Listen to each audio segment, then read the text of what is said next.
ас үйіңізде тұру керек 10 тағам. Біріншісі бал.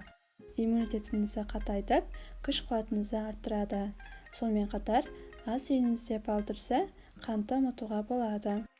Екінші, банан. Жүрек аурулары мен инсульттың алдын алуға көп көмегін тигізеді және оның құрамында бұлшық етке пайдалы калий элементі бар. Үшінші, геркулес. Тамырларыңызды тазалап, асқазан, ішек ауруларынан сақтайды. Төртінші, саумалдық. Саумалдықта бұлшық еттің ауруын басатын А, С, К дәрумендері және темір бар. Бесінші, зәйтүн майы. Зәйтүн майында Е дәрумені көптеп кездеседі. Ол ағзаңызды жасартып, холестерин мөлшерін төмендетеді. Алтыншы, алма.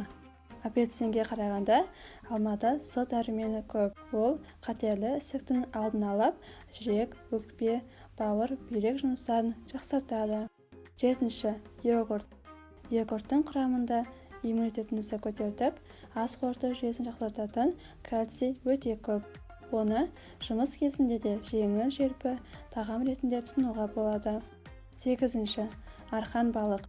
Бұл балық омега-3 майлы қышқылына бай, ал ол холестерин мөлшерін азайтады және қатерлі ісікке қарсы төтеп береді.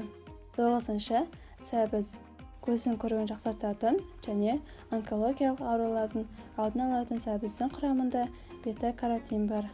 Оны көбіне күнбағыс майы немесе қаймақпен араластырғаныңыз дұрыс. Оныншы, қара жидек.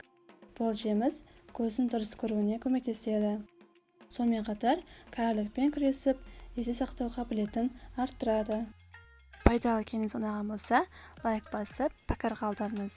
Сонымен қатар, осы видеоның ссылкасын достарыңызға, жақындарыңызға жіберуіңізді өтінемін.